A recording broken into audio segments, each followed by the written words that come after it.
Auckland, New Zealand, known as the City of Sails, and host to the 2012 International Triathlon Union World Championships. Auckland sits on a small strip of land between the South Pacific Ocean and the Tasman Sea, which can mean hellacious weather, gale-force winds and rolling sea, and rain, lots and lots of rain. Team USA was staying in a large, comfortable hotel just up the hill from the harbor. Convenient for the early morning training runs organized by Team USA coach Chris Swarthout.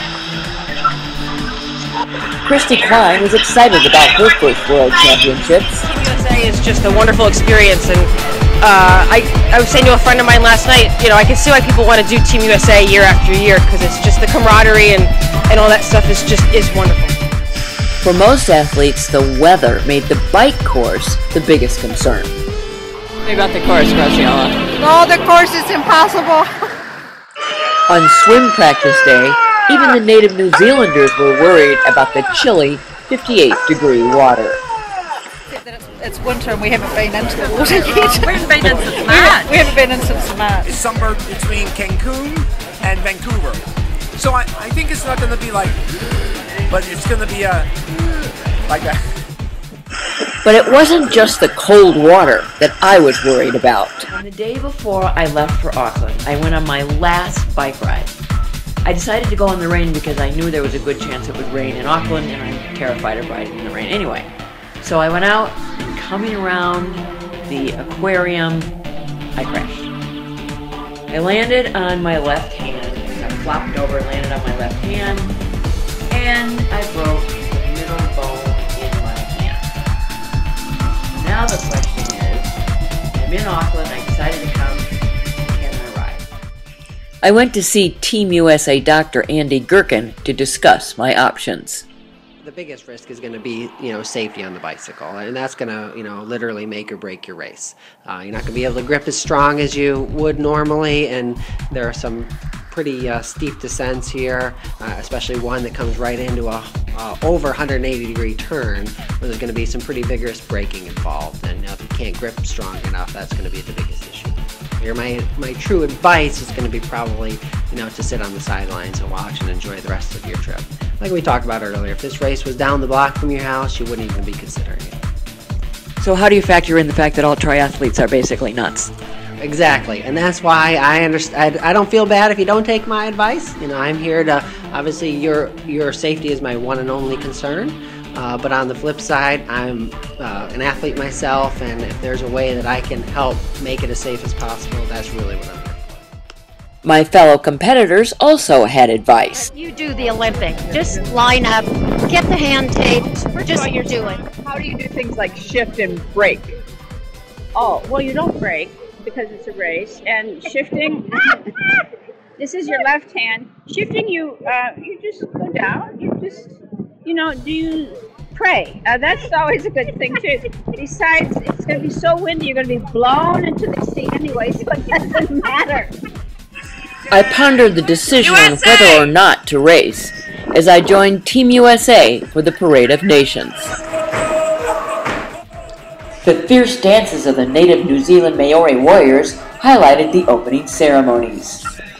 Later, as U.S. athletes swarm around the all-important information board, USA Triathlon COO explains why the World Championships mean so much to the athlete. This is the Olympic Games. Without a question, this is the event that people will target in a given season as their biggest pinnacle of the entire year, and sometimes for their entire career, and that you don't have a chance to represent your country very often in a sport, and this is where you have an opportunity to do that. The day before the race, I was back with Dr. Andy. We decided to take off the splint that I had gotten in the emergency room and see if I could move my hand. Then Dr. Andy carefully re-taped my hand, stabilizing my third and fourth finger and my wrist. Then the test. Could I ride? And most importantly, could I brake and shift? It was, of course, pouring. With my husband and chief supporter, Peter, manning the iPhone camera, I gave it a try. So how was it out there? Well, I think it's possible. Yeah, how's the hand feel? I know it's there. Yeah? It hurts. Can you brake? Yeah. I have these 2 fingers and my thumb, so I think I can brake. And what about shift? I'll have to shift with my right hand. Yeah? Which is a little tricky, but I can do it. All right, well, maybe we do some practicing. You might be able to get it done with the other hand. So... All right, what do we do now? All right. We're finished? I'm finished. Trial run is over? Trial run is over. Prognosis is it's possible? Possible. Yeah. My resolve was tested that afternoon as I waited with the long line of athletes in the pouring rain to rack our bikes. What do you think? Having the blast. Ready for tomorrow? Ready as I'm gonna be if I don't have pneumonia. So here I am. It's finally race day. I am so thrilled that the sun is out. If only this holds, it'll be a good day. I'm really nervous. I'm worried about my hand, but I'm ready to go. And if I can just stand up on the bike, I can get across the finish line. It was a long wait before my age group, the last to begin in a field of 3,000 athletes, finally headed toward the swim start. The cold water numbed my hand as I worked through the rolling waves and current and got a little help out of the water. The bike course was tough as I negotiated the steep hills, sharp curves, and strong wind gusts, but my hand held up and I stayed up. For the first time in a race, I looked forward to the run. I pushed hard as I ran through the harbor with the sailboats behind me, and then past the famed Sky Tower. Next, the finish line. Elizabeth Brackett with the USA. She finished second in the female 74 race group.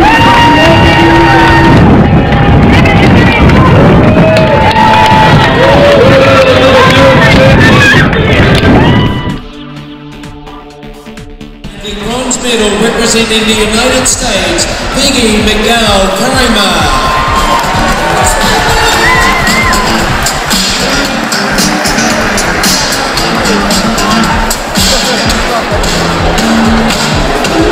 Bronze medalist representing the United States, William Marshall.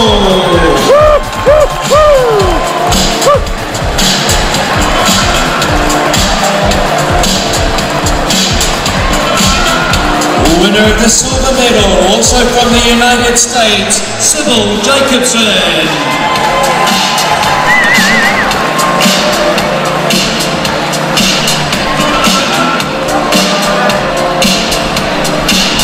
And making a call out of 4 for the United States thus far, your silver medalist, Roger Little.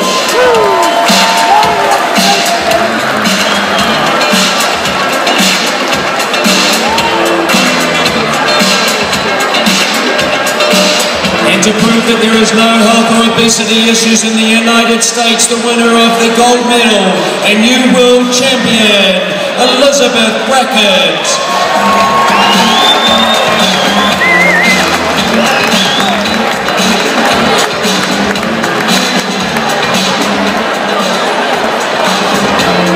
Well, all you Americans out there, are you ready to sing the Star Spangled Banner?